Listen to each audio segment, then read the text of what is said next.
नमस्कार, welcome to career मंत्र 9.1। मैं अंकित यादव आपके अपने यूट्यूब चैनल में आपका स्वागत करता हूं।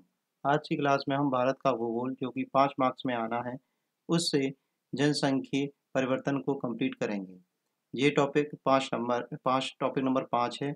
इससे पहले 4 क्लासेस और आ चुके हैं भारत के भूगोल की। इसके बाद हम भारत के भूगोल के बाद विश्व का भूगोल पढ़ेंगे। तो चलिए समय से बर्बाद नहीं करेंगे और आपके दिमाग की गागर में भरते हैं ज्ञान का महासागर। वीडियो शुरू करने से पहले आप चैनल को सब्सक्राइब कर दीजिए, लाइक कर दीजिए, शेयर कर दीजिए और कमेंट करके मुझे बताइए कि आपको ये सेशन कैसा लगा है और नेक्स्ट सेशन आपको किससे रिलेटेड चाहिए। चलिए वीडियो शुरू करते हैं। जनसांख्यिकीय परिवर्तन एवं प्रवास। किसी निश्चित क्षेत्र व समय में निवास करने वाले मानवों की कुल संख्या जनसंख्या कहलाती है। जनसंख्या की दृष्टि से भारत विश्व में दूसरे स्थान पर है, जबकि चीन प्रथम स्थान पर है। जनसंख्या का निर्धारण जनगणना के माध्यम से किया जाता है। आधुनिक एवं व्यवस्थित ढंग से सर्वप्रथम जनगणना 1749 में स्वीडन में हुई थी। सबसे पहले कहाँ हुई थी? स्वीडन में हुई थी। 1790 में पहली बार दशकीय जनगणना अमेरिका में हुआ था। दशकीय जनगणना मतलब हर 10 साल पे। तो दशकीय जनगणना का काम कहाँ हुआ था? सबसे पहले अमेरिका में हुआ था। भारत के आरंभिक जनगणना 1872 में लॉर्ड म्यू के कार्यकाल में हुई थी। 1881 में लॉर्ड रिपन के कार्यकाल में इसे नियमित 10 वर्ष के अंतराल पर किया जाने लगा। हर 10 साल पे जनगणना 1881 में लॉर्ड रिपन के टाइम में हुई थी, पर शुरुआत किसने की थी? लॉर्ड म्यू ने 1872 में। अब आगे चलते हैं हम लोग। भारत में 1911 से 1921 के दशक में जनसंख्या में वृद्धि दर न्यूनतम रही। सबसे कम जनसंख्या वृद्धि हुई, इसलिए वर्ष 1921 को महाविभाजक वर्ष के रूप में जाना जाता है। देश की जनगणना का दायित्व भारतीय संविधान के अनुच्छेद 246 के अनुसार भारत सरकार के गृह मंत्रालय के अधीन महापंजीयन कार्यालय व जनगणना आयुक्त का होता है। सन 2001 से 2011 के मध्य 181 मिलियन से अधिक जनसंख्या की बढ़ोतरी हुई थी। ठीक है, तो सबसे ज़्यादा बढ़ोतरी इस टाइम पीरियड में हुई थी। यह बढ़ी हुई जनसंख्या ब्राज़ील की कुल जनसंख्या से कुछ कम है, मतलब लगभग उसी के बराबर ही है। ज्ञात है कि ब्राज़ील विश्व का 5वां सबसे बड़ी जनसंख्या वाला देश है। भारत की कुल जनसंख्या संयुक्त राज्य America, Indonesia, Brazil, Pakistan, Bangladesh और जापान में सम्मिलित जनसंख्या के बराबर है। संयुक्त राष्ट्र संघ के आकलन के अनुसार विश्व की जनसंख्या की वार्षिक वृद्धि दर 2000 से 2010 के दौरान 1.23% थी। इस अवधि में चीन की जनसंख्या की वार्षिक वृद्धि मात्र 0.53% थी। ठीक है, अब देखो चीन में जनसंख्या ज़्यादा, फिर भी उनकी वार्षिक वृद्धि दर थी वो हमसे कम थी। भारत 2001 से 2011 की अवधि में 1.64% की तुलना में काफ़ी कम है। भारत की जनसंख्या वृद्धि की प्रवृत्ति का अध्ययन निम्न 4 अवस्थाओं के तहत किया जा सकता है। सबसे पहला है 1921 से पूर्व अवधि, मंद वृद्धि की अवधि 1921 से 1951, निरंतर वृद्धि की अवधि 1951 से 1981, तीव्र अथवा विस्फोटक वृद्धि की अवधि और 1981 से लेकर के 2011 घटती दर की वृद्धि की अवधि। ठीक है, ये टाइम पीरियड सेट किए गए हैं, मतलब इस टाइम पीरियड में मध्यम वृद्धि हुई है, फिर निरंतर वृद्धि चलती रही है, फिर तीव्र एवं विस्फोटक वृद्धि हुई है सबसे ज़्यादा हमारी 1951 से लेकर के 1981 तक। आगे चलते हैं। 1911 से 1921 के दशक में इन्फ्लुएंजा महामारी के कारण कुल जनसंख्या का लगभग 7% लोग शिकार हुए थे, मतलब 7% लोग इस वजह से शिकार हुए थे और मृत्यु को प्राप्त हो गए थे।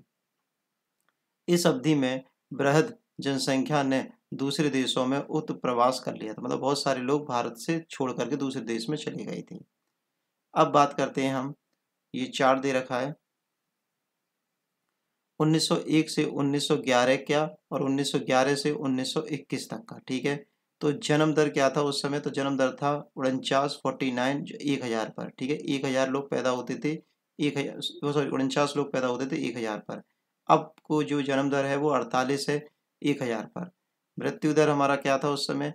उस समय मृत्यु दर था 43 और आज के टाइम में मृत्यु दर है 47। प्राकृतिक वृद्धि दर क्या था? 6 था और अब क्या है हमारा 1 है। औसत वार्षिक घातीय वृद्धि दर क्या था? 0.56% था और आज की डेट में -0.03% है। भारतीय जनगणना के इतिहास में 1911 से 1921 के बाद 2001 से 2011 एकमात्र ऐसा दशक है जिसने पिछले दशक की तुलना में कम जनसंख्या जुड़ी हो। ठीक है, कम जनसंख्या जुड़ी हो पहले के मुकाबले। ठीक है, नहीं तो सब में बढ़ती गई है जनसंख्या। 2011 की जनगणना के अनुसार उत्तर प्रदेश की जनसंख्या भारतीय राज्यों में सबसे अधिक है। यहाँ लगभग 200 मिलियन लोग अधिवासित हैं, जो ब्राजील की कुल जनसंख्या से अधिक है।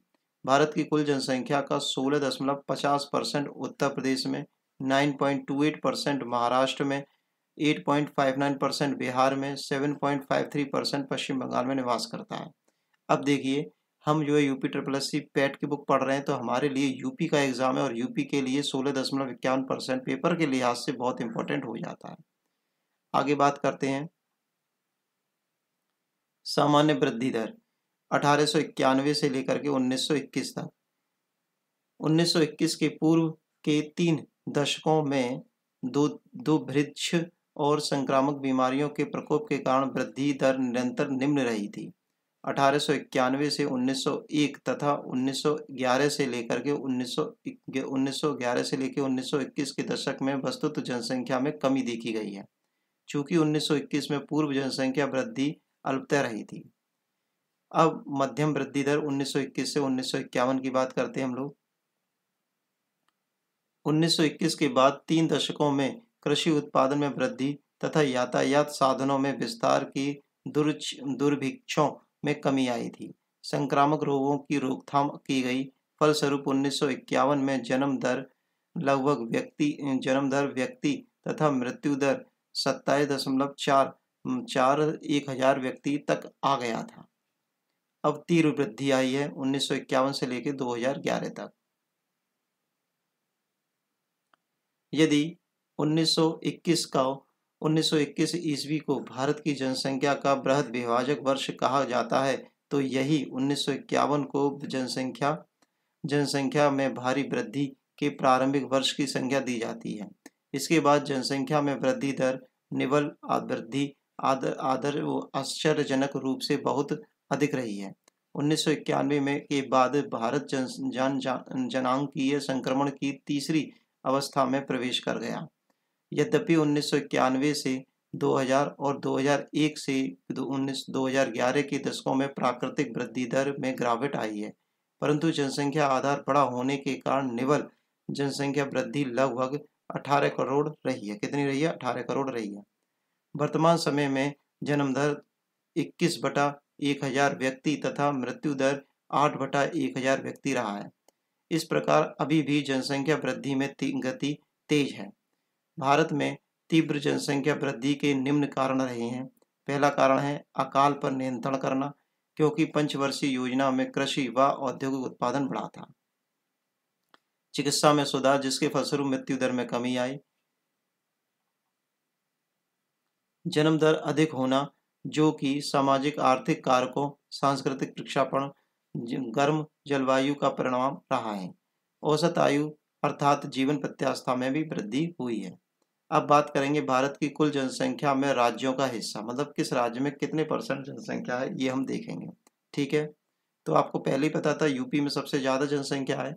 उत्तर प्रदेश में हमारी 16%, महाराष्ट्र में 9%, बिहार में 9%, पश्चिम बंगाल में 8%, आंध्र प्रदेश में 7%, मध्य प्रदेश में 6%, तमिलनाडु में 6%, राजस्थान में 6%, फिर हमारा है कर्नाटक 5%, गुजरात में 5%, उड़ीसा में 3%, केरल में 3%, झारखंड में भी 3%, असम में 3%, पंजाब में 2%, छत्तीसगढ़ में 2%, हरियाणा में 2%, दिल्ली में 1%, जम्मू कश्मीर में 1%, उत्तराखंड में 1%, हिमाचल प्रदेश में 0.57%, त्रिपुरा में 0.30%, मेघालय में 0.24%, मणिपुर में 0.22%, नागालैंड में 0.16%, गोवा में 0.12%, अरुणाचल प्रदेश में 0.11%, पांडिचेरी में 0.10% और मिजोरम में 0.09%।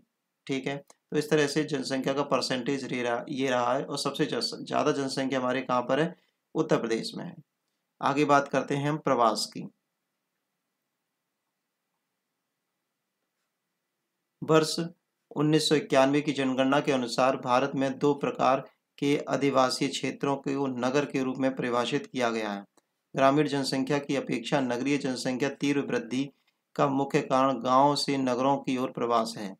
नगरीकरण व प्रवास 2 बातों पर निर्भर करता है। पहला है नगरीय बस्ती में रहने वाले लोगों की संख्या में वृद्धि। दूसरा है गैर कृषि व्यवसायों में संलग्न लोगों की संख्या में वृद्धि। अब स्वतंत्रता के पश्चात भारत में नगरीकरण में तीव्र प्रवृत्ति देखी गई, जिसका मुख्य कारण ग्रामीण नगरीय स्थानांतरण हो रहा है। भारत की नगरीय जनसंख्या वर्ष 1901 से लेकर के 1901 में 2.59 करोड़ थी, जो कि 2011 में 37.71 करोड़ हो गई। वर्तमान में देश की कुल जनसंख्या का 31.16% भाग नगरों में निवास करता है, जिसके कारण 110 वर्षों में भारत की नगरीय जनसंख्या में 15 गुना वृद्धि हुई है। नगरीय जनसंख्या में वृद्धि का मुख्य कारण ग्रामीण नगरीय स्थानांतरण है। लोग रोजगार, शिक्षा, स्वास्थ्य, बेहतर जीवन स्तर की तलाश में गांव से नगरों की ओर पलायन कर रहे हैं। वर्तमान में भारतीय नगरीकरण हेतु सबसे महत्वपूर्ण कारक ग्रामीण नगरीय स्थानांतरण की प्रक्रिया है। स्थानांतरण व प्रवास मुख्यतः बड़े नगरों की ओर हो रहा है, जिसे टॉप हैवी पैटर्न अर्बनाइजेशन की संज्ञा दी गई है। 2011 की जनगणना के अनुसार 53 महानगरों में देश की कुल नगरीय जनसंख्या 42.16 अधिवासित थी। ग्रामीण नगरीय स्थानांतरण 2 कारणों से होता है, शहरों की आकर्षण शक्ति का कारण और गांव की विकर्षण शक्ति का कारण। अब जनसंख्या 2011 के बारे में पढ़ेंगे। इंपॉर्टेंट फैक्ट्स हैं जो कि डायरेक्टली पेपर में पूछे जाते हैं। सबसे बड़ा राज्य जनसंख्या के द्वारा जनसंख्या में उत्तर प्रदेश है। सबसे छोटा राज्य जनसंख्या में हमारा सिक्किम है। सर्वाधिक जनसंख्या घनत्व वाला राज्य हमारा कौन सा है? बिहार है। न्यूनतम जनसंख्या घनत्व वाला राज्य हमारा अरुणाचल प्रदेश है। सर्वाधिक लिंगानुपात वाला राज्य हमारा केरल है। न्यूनतम लिंगानुपात वाला राज्य हमारा हरियाणा है। सर्वाधिक साक्षरता दर वाला राज्य हमारा केरल है। न्यूनतम साक्षरता दर वाला राज्य हमारा बिहार है। न्यूनतम महिला साक्षरता दर वाला राज्य हमारा बिहार है। आगे देखते हैं हम लोग। सर्वाधिक दशकीय जनसंख्या वृद्धि वाला राज्य हमारा मेघालय, मतलब 10 साल में सबसे ज़्यादा वृद्धि किस में हुई है वो बात हो रही है, ठीक है। तो सबसे ज़्यादा वृद्धि हुई है हमारे मेघालय में। न्यूनतम दशकीय जनसंख्या वृद्धि वाला राज्य हमारा नागालैंड है। सर्वाधिक नगरीय जनसंख्या वाला राज्य हमारा महाराष्ट्र है। न्यूनतम नगरीय जनसंख्या वाला राज्य हमारा हिमाचल प्रदेश है। सर्वाधिक नगरीकृत वाला राज्य हमारा गोवा है और न्यूनतम नगरीकृत राज्य हमारा हिमाचल प्रदेश है। अब आगे हम देखते हैं Shyama Prasad Mukherjee rural rurban mission. इन मिशंस के बारे में बात करेंगे, तो इन मिशन में क्या क्या इम्पोर्टेंट है वो देखते हैं। इस मिशन की शुरुआत 16 सितंबर 2015 को देश के ग्रामीण क्षेत्रों में आर्थिक, सामाजिक, भौतिक रूप से धारणीय क्षेत्रों के रूपांतरित व महत्वाकांक्षी उद्देश्यों से श्यामा प्रसाद मुखर्जी मिशन चलाया गया, ठीक है। आगे देखते हैं राष्ट्रीय शहरी स्वास्थ्य मिशन। इस मिशन का प्रारंभ स्वास्थ्य मंत्रालय द्वारा 20 जनवरी 2014 को बेंगलोर से शुरुआत हुई। इस मिशन का उद्देश्य शहरों में स्वास्थ्य समस्याओं से ग्रसित निर्धनों को उचित व सक्षम स्वास्थ्य सुविधाएं उपलब्ध कराना था। 2022 तक सभी के लिए आवास मिशन। शहरी आवास हेतु राष्ट्रीय मिशन को प्रधानमंत्री आवास योजना का नाम दिया गया है। इसका उद्देश्य वर्ष 2022 तक देश के शहरी क्षेत्रों में सभी के लिए आवास उपलब्ध कराना है। अब हम विविध के बारे में पढ़ेंगे, बहुत इंपॉर्टेंट फैक्ट हैं, देखते हैं क्या क्या।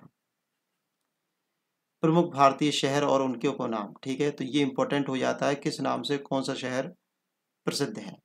सबसे पहले हमारा गांधीनगर, ये ग्रीन सिटी के नाम से प्रसिद्ध है। अहमदाबाद भारत का मैनचेस्टर कहा जाता है, बोस्टन ऑफ इंडिया भी कहा जाता है। जोधपुर ब्लू सिटी व सन सिटी के नाम से प्रसिद्ध है। उदयपुर वेनिस ऑफ ईस्ट के नाम से या फिर सिटी ऑफ लेक के नाम से भी प्रसिद्ध है। जयपुर पिंक सिटी और पेरिस ऑफ इंडिया के नाम से प्रसिद्ध है। Jaisalmer golden city of India के नाम से प्रसिद्ध है। अमृतसर स्वर्ण मंदिर का शहर के नाम से प्रसिद्ध है। पटियाला रॉयल सिटी के नाम से प्रसिद्ध है। मसूरी क्वीन ऑफ माउंटेन के नाम से प्रसिद्ध है। नैनीताल सिटी ऑफ लेक्स के नाम से प्रसिद्ध है। आगरा पीठा नगरी के नाम से प्रसिद्ध है। इलाहाबाद ईश्वर का घर के नाम से प्रसिद्ध है। Kanpur leather city of world के नाम से प्रसिद्ध है और मैनचेस्टर ऑफ नॉर्थ इंडिया के नाम से भी प्रसिद्ध है। लखनऊ नवाबों के शहर के नाम से प्रसिद्ध है। Bhubaneswar temple city of India के नाम से प्रसिद्ध है। Darjeeling the queen of hills के नाम से प्रसिद्ध है। Dhanbad the coal capital of India के नाम से प्रसिद्ध है। दुर्गापुर रूट ऑफ इंडिया के नाम से प्रसिद्ध है। Jamshedpur steel city of India के नाम से प्रसिद्ध है। हैदराबाद हमारा मोतियों के शहर के नाम से प्रसिद्ध है। कोच्चि पूर्व का वेनिस के नाम से प्रसिद्ध है। मुदेरू एथेंस ऑफ ईस्ट के नाम से प्रसिद्ध है। Mumbai city of seven island के नाम से प्रसिद्ध है। कुर्ग स्टॉकलैंड ऑफ इंडिया के नाम से प्रसिद्ध है। शिलोंग पूर्व का स्कॉटलैंड के नाम से प्रसिद्ध है।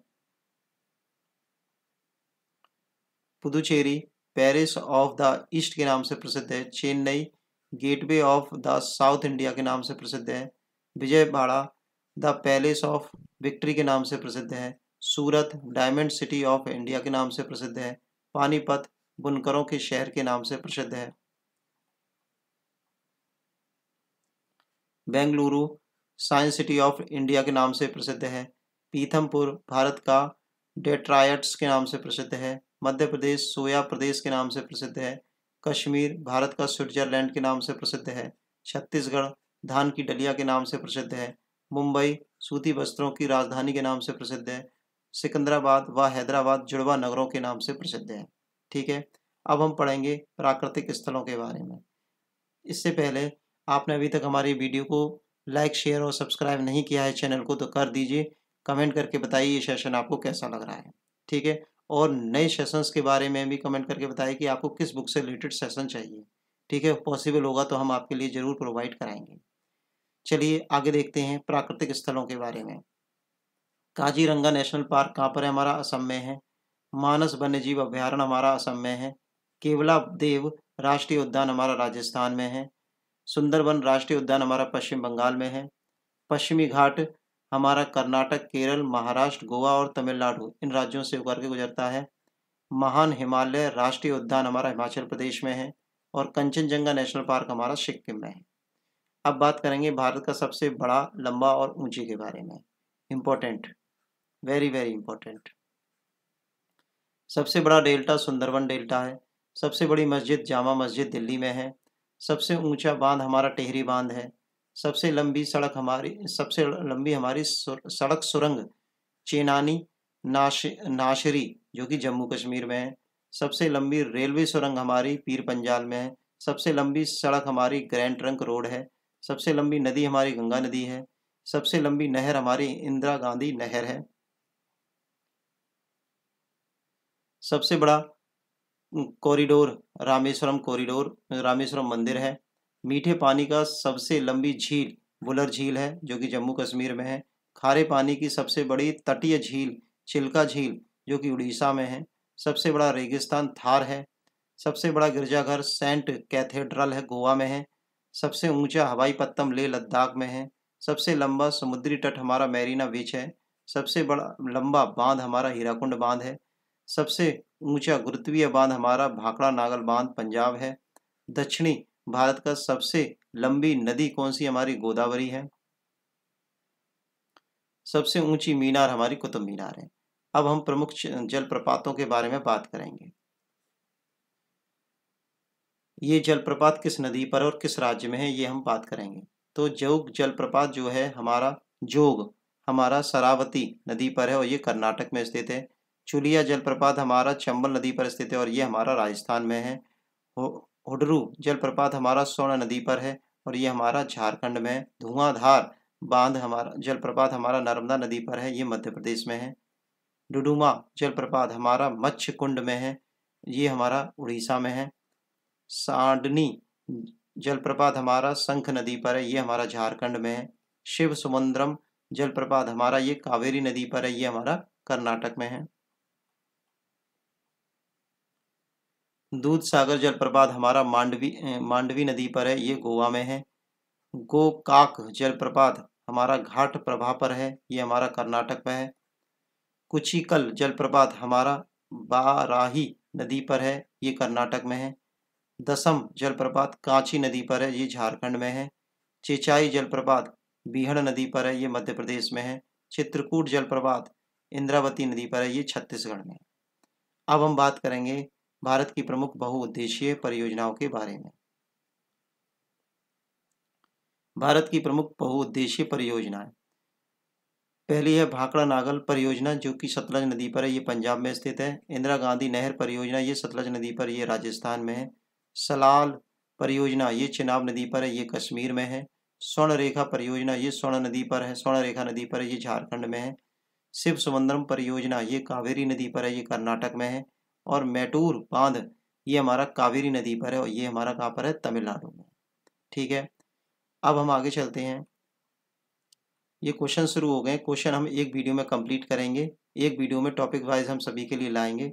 ठीक है, तो वहाँ से कंप्लीट करेंगे। अब इसमें ये और रह गया है, ये परियोजनाएं और रह गई हैं कुछ इंपॉर्टेंट। दामोदर घाटी परियोजना, दामोदर घाटी परियोजना दामोदर नदी पर है, ये झारखंड व पश्चिम बंगाल में है। सरदार सरोवर परियोजना ये नर्मदा नदी पर है, ये गुजरात में है। दुलहस्ती परियोजना चिनाब नदी पर है, ये कश्मीर में है।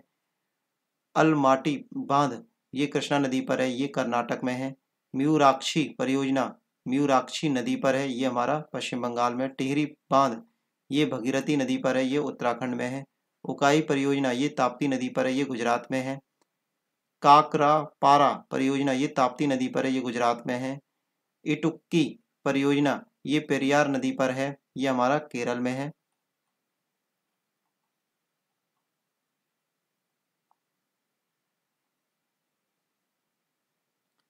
फरक्का परियोजना ये गंगा नदी पर है, ये पश्चिम बंगाल में है। नागा अर्जुन सागर परियोजना ये कृष्णा नदी पर है, ये तेलंगाना में है। तुंगभद्रा परियोजना ये तुंगभद्रा नदी पर है, ये आंध्र प्रदेश में है। तुलबुल परियोजना ये झेलम नदी पर है, ये जम्मू कश्मीर में है। बगलीहार परियोजना ये चिनाब नदी पर है, ये जम्मू कश्मीर में है। अब भारत के प्रमुख ऊर्जा केंद्र कौन कौन से, वो हम बात करते हैं।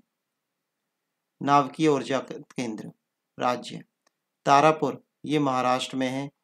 कुंडन कुलम ये तमिलनाडु में है। नरोरा उत्तर प्रदेश में है। कैगा कर्नाटक में है। काकरापार ये गुजरात में है। कलपक्कम ये तमिलनाडु में है। और जैतापुर ये हमारा महाराष्ट्र में है। ये टॉपिक हमने यहीं पर कंप्लीट कर लिया है। इसी के साथ हमारी ज्योग्राफी है जो हमारी कंप्लीट हो गई है, भारत का भूगोल कंप्लीट हो गया है। इसके बाद हम विश्व का भूगोल पढ़ेंगे। तो आपने अभी तक चैनल को सब्सक्राइब तो कर ही दिया होगा, लाइक कर दिया होगा, शेयर कर दिया होगा और कमेंट करके बताइए कि आपको किसी सेशन कैसा लगा और किस से रिलेटेड सेशन चाहिए। चलिए वीडियो यहीं पर फिनिश करते हैं। Thanks for watching video, take care, bye bye, धन्यवाद।